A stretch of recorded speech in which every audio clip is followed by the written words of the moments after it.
consideration with what just happened a few days ago with China's hypersonic missile launch, yes. with just the launching yesterday of the 500-pound rockets. Yes. All this should serve as an indication for what lies ahead. Right. And that's what I really wanted to bring up and sort of get your take on it also, David, is that, they even in the news, the way that it was reported, nothing illegal happened, right? They didn't go into Japan's waters.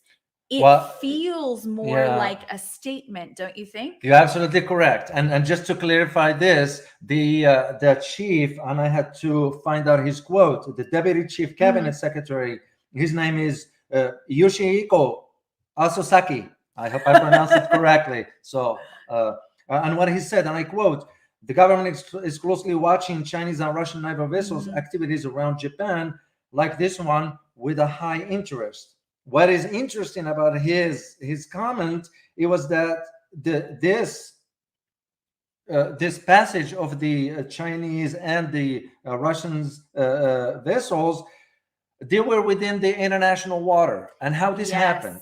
It happened because Japan has reduced the nautical miles from 12 to 3, which means what? Declared a big portion of water, which is about, based on my research that I found, this is between Japan's Honshu and Hokkaido, which is about 20 to 40 kilometers wide. Yeah. So which means the ships were on the international water. Right. So even Japan itself is saying, no, China and Russia didn't violate any international law. Right.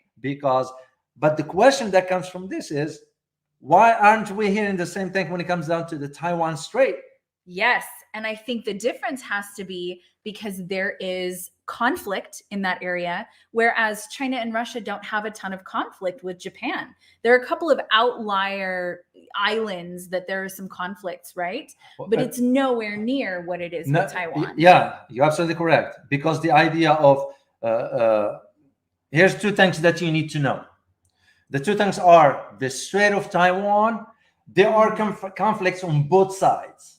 So it's political, and also there are tensions from the what's called, and I quoted here because that's what they're talking about, it is the free struggle of the cessation and anti-cessation on both sides of the Taiwan Strait. Yeah. In the case of the Japanese water, you don't have that issue. Right. However, what you have becomes the question of what is the significance of this?